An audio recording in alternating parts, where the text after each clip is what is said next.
Look, memory can change the shape of a room, it can change the color of a car. And memories can be distorted. They're just an interpretation, they're not a record. And they're irrelevant if you have the facts. Someone wants me. Someone roaming the streets wants me. Your car's uglier than I am. That didn't come out right. It's the Al Travis Show, one of our faves. Representative Tim O'Driscoll on the program with us today. Representative, how you doing? I'm doing well. You know, it's a Friday. It's the middle of October. The weather's still good. Can't complain. Good. Good to go. I'm up in your neck of the woods this evening. My wife and I are going to stop at a place. Do you know it? This Blue Goose Speakeasy. It sounds fantastic. Yeah, it's a fun place. It's for those in the St. Cloud area. It's below the Pioneer Place Theater on Fifth Avenue. Okay. It's a space that had been, there, and they kind of said, you know what, we can make this into a bar. And it kind of like walked back into the 30s on it. It's a lot of fun. Cool. Okay. So I'm going to be up there this evening. Hopefully we can catch you if you can make it over there. I'd like to see you there. You bet. I want to talk a little bit about some voter fraud issues because I was having this conversation. We've been talking about it all week. Just this kind of seems this dribble of stories. None of them in themselves seem to drive me nuts, but when you put them together, I go crazy. So, quickly, we already know Steve Simon is not going to give our voter rolls to the federal government. Okay, I don't get that. I got my real ID, and I realized the federal government knows everything about me. They already know. I don't know what Steve Simon has that they would find out about me. My name, address, social. They got it all. So I don't get that really. But then comes out Steve Simon comes out and they do a little conversation, conference committee thing, and they get chatting, and you find out that a person can literally go to, and I use Sammy Davis Jr., thanks to Eric Putnam. Say you know Sammy Davis Jr. in the state of Minnesota is dead, but he's still on the voter rolls. I could go and vote as Sammy Davis, write his name down, write it in, slide it into the machine, because they have to let me vote.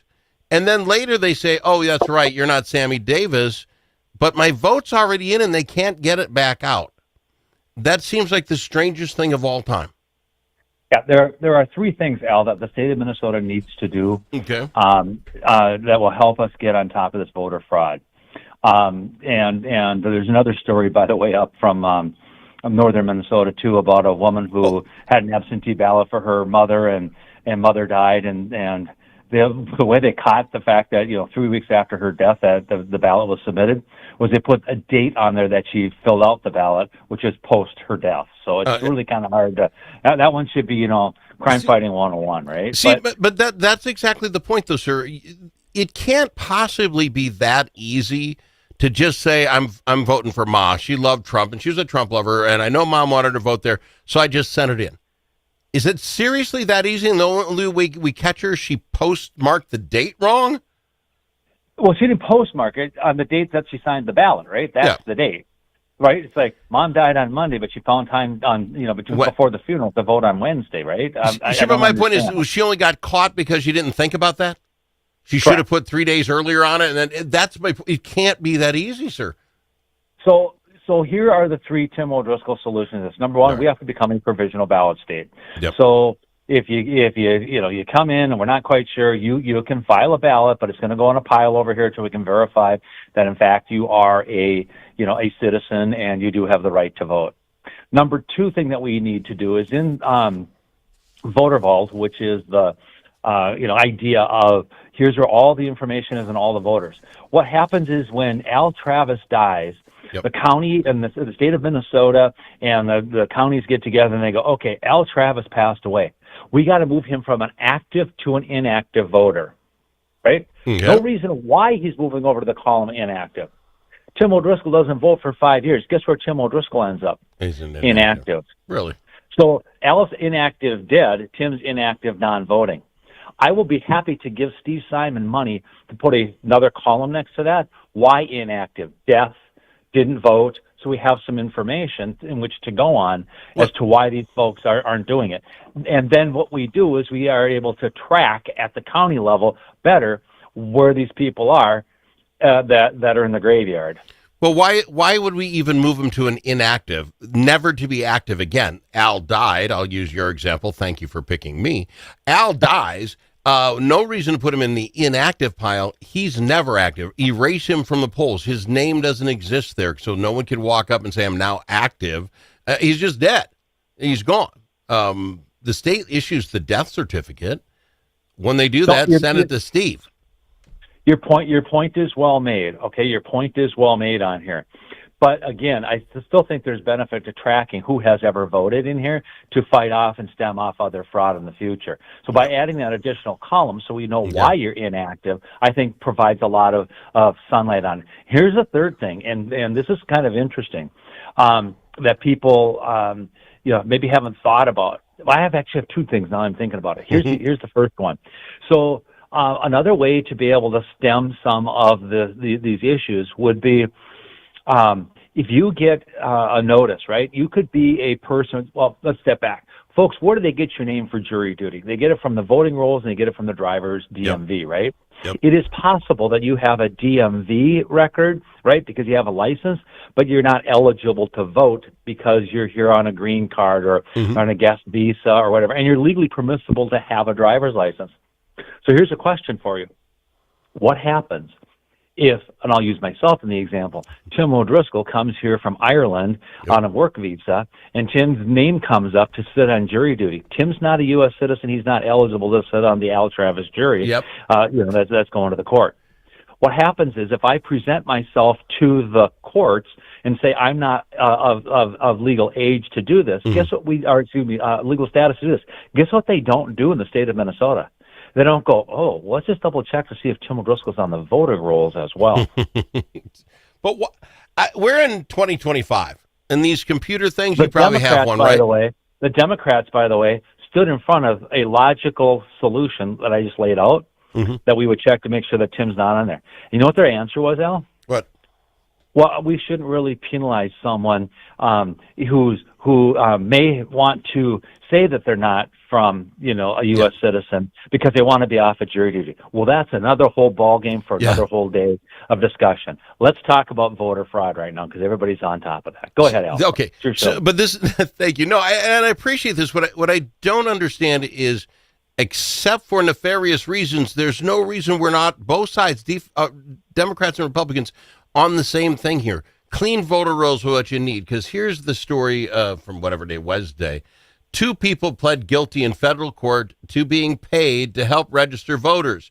In all, 500 to 600 fraudulent voter registration applications were put into 13 counties. Now, we know that to be true. They went to jail. They pled guilty. I don't know if they'll go to jail, right? How can Simon say, we know we have clean rolls? We know up to 600 are fake just by these 2 guys. Well, here's one more thing for you on top of that. Steve Simon tells us that the Minnesota is squeaky clean. We don't have any voter fraud on here. Yep. Well, here you've got the stuff you're talking about. Think about this. Depending upon where that happened, that fraudulent voting could have thrown an election. Well, that's exactly the point. There are a couple of them. It's like 300 votes total would have flipped these things over. But my point is, so these guys got paid to fill them out. And whatever company this was, this bothers me a little bit, by the way, Tim. You can look into this for me. Christian Robbins, no one there would mention the company's name. These 2 were hired by a company. They said the company, and they said it over again, but never mentioned the company's name. According to Robbins, 99% of that company's budget comes from state grants. So we have an entity that we're paying all their money to them, and they're hiring folks to register voters. That seems ishy to me to begin with, but the fact we know 500 to 600 were completely fake, why do I not get to know the name of that company? No, and I think it's a matter of it should be available, and whether they're still pending some other legal issues and stuff, and what have you, the innocent until proven guilty kind of a situation. Again, this was money, by the way, that was appropriated for this type of action when you had all single control. Yeah. For the Democrats. And you just add this on top of another form of fraud where your tax money, and you didn't get a tax refund or you didn't get a tax rebate, that $18 billion went to stuff so you and I can have something to talk about on a Friday. Well, and it's sad because there always seems to be plenty to talk about, but you're absolutely right. I'm just sitting here now when I look at all the little things, and One of them was Simon was looking to get a federal law passed, the Voter Purge Protection Act. And I'm like, wait a minute, why are all these little stories coming up? Because when you add them together, I will tell you now, we know 600 fraudulent registrations are out there. We don't know why people are being inactive from their files. Some are dead or some are not. Can they be reactivated? If somebody knows Al died, go back and vote? I would have told you a week ago that couldn't happen, Representative. But now we know it did. Gal's mom dies. Gal votes for mom. She pled guilty. Yep. We know what happened. It just can't be that easy in 2025 to do it, but we've made it that way. And now when you add in the not voter ID, driver's licenses for anybody, that's all you need to go vote. You walk in with a driver's license. If we don't have provisional time, you can say, this is me. Here's and vote. That's all you need is one form of ID. And when we raised the issue of what you're speaking of, we were told and looked down upon and scolded. No one would ever present themselves who wasn't legal to vote. It's like, you ever been to Chicago? Chicago, it's how do I have one put that? They say, there's very little of it. We know this one woman and these two guys. There really isn't that much. But if you don't look, you don't know. Well, and I'm going to give you two other things real quick here. I'm going to put this one, and then give my fourth item I think that can help on this. Right. So here's the situation. Mom passes away, the one we're talking about. Yep. Daughter votes. Daughter gets caught. Daughter gets charged. Felony, right? Voter fraud. Yep. If she doesn't serve any time, she gets to go back and vote in the next election. No consequences because felons who aren't in jail get to vote by law changes that the Democrats made. To me, that just rubs me the wrong way. Here's the other thing that we need to do. We need to change elections, like in cities and in some of these other areas and school districts and what have you, that they must be on the even numbered year, like all the other major elections are. Because this is how you got Minneapolis with all kinds of interesting characters who came from the Democrat Socialist Party, the Marxists, as some of them will refer to themselves as, running the city of Minneapolis and not keeping people safe there. It's really easy when you have a special election or you have the odd year elections because people just aren't paying attention to what's going on. That will also help us to be able to have more of a sane governance structure in the state of Minnesota. All right, it sounds good, sir. I love having you on the program. Stick around to talk. I want to, if we can, paid family leave. I know that's new to you.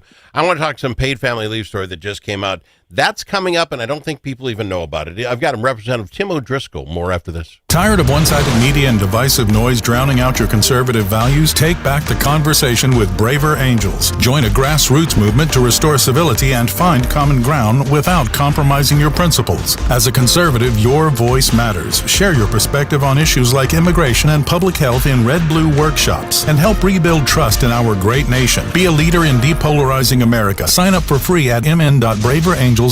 Braver Angels, where conservatives, liberals, and independents unite for a stronger republic. Think about it. A famous politician once said, "You're entitled to your opinion, but you are not entitled to your own facts." But in a world full of AI and fake news, where can Minnesotans find the facts? Center of the American Experiment is Minnesota's go-to source for fact-based analysis and common sense solutions for taxes, energy, public safety, and our kids' education. Visit AmericanExperiment.org for more information. Think About It is brought to you by Center of the American Experiment, Minnesota's think tank.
guy that knows a guy, Al Travis. I've got him, Representative Tim O'Driscoll, on the program with us. Representative, I'd like to talk just quick about paid family leave. That's kick-starting here in 2026. I wonder if anybody even realizes all this stuff we talk about, the fraud and the waste and all the rest. We spent about $100 million years ago when we set up the MNsure and MNLARS programs, online programs. We've spent $800 million now to get this thing up and running. MNLARS and MNsure were a cluster when it started. How confident are you that this whole paid family leave, even if you're for it or against it, it can get off the ground or will fly smoothly?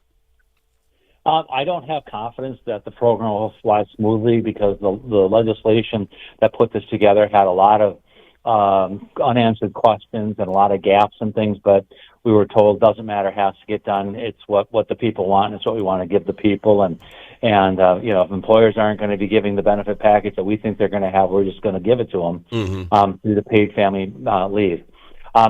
We still have difficulty finding employees in areas, specific disciplines and areas, particularly the medical health industry. And all this paid family medical leave is going to do is give people one more opportunity to figure out a way to kind of go back to COVID, working from home, or you don't have to work anymore, right? You just say, I'm going to be out. Paid family medical leave, and I haven't seen the actual numbers on it, but I hear you can get up to about 70% of your paycheck. Yeah. I don't know if that's sustainable. I asked for an actuarial review on this. They did come back and they go, well, yeah, you know what, that is a little bit higher than we had anticipated, but doesn't matter. We're still going to go forward with it. So I don't have confidence that the program's going to be able to fund itself, and we'll be back having to put money in or raise fees on employers who can't get employees to come to work for them because they're getting all kinds of time off. And it's the fees and the taxes, right, sir? The employee and employer are both going to get taxed. I wonder if people realize that their taxes are going up in January, that you're going to get paid for. The law is permissive. It allows you as the employer to pay up or to charge up to 50% of the tax to the employee. The Democrats are saying, well, employers, they wanted to really do the right thing. They would just cover the entire balance for the employee. Yeah, right. Well, that on top of, safe and sick time, and that on top of all the other regulations that are out there. And the sad part about this is, you run a business. Al's got a business. It's a radio business. Al knows that he's got to make sure his revenues that are coming in are meeting his expenses. And a lot of people just think that because Al's in the radio business, he must be really rich, and so we can really soak him. And there are a lot of people who own small businesses whose family goes without a Thanksgiving dinner and Christmas gifts for the kids to make sure the payroll gets met so that they can take care of their employees. Yeah. And by the way, I've never had an employee come to me and say, you know what, I've talked to my employer and they really don't give me the benefits that I want. Employers are very in touch with what their employees need because if Al's got a competitor across the street, Al's going to lose to the competitor if they're giving something that the employee finds of more value to the employee. This one-size-fits-all thing is just a debacle. It'll be interesting to see how this plays as we start, because they haven't even listed, as I understand it, who's in and who's out when you call paid family leave. Is my step uncle enough that I can go because he's sick? All those little rules I don't think are even ironed out. I've got to fly, but I will not go unless I ask you this. 2 questions. Do the Minnesota Vikings beat the Eagles, and would you play JJ or Wentz? Let's go with the second question first. I think that JJ needs to go off the roster for the Vikings. He's injury prone. He's a nice kid and everything, young family guy. I get that, but this is football. We need a quarterback that can run the team. And against the Eagles, it would be great. It's a home game. I think it's going to be closer than people think it is, and I think the Vikings can actually squeak this out. I love that. I love that a ton. All right, Representative Tim O'Driscoll, thanks for coming on the program. I appreciate you a ton. Yep, take care.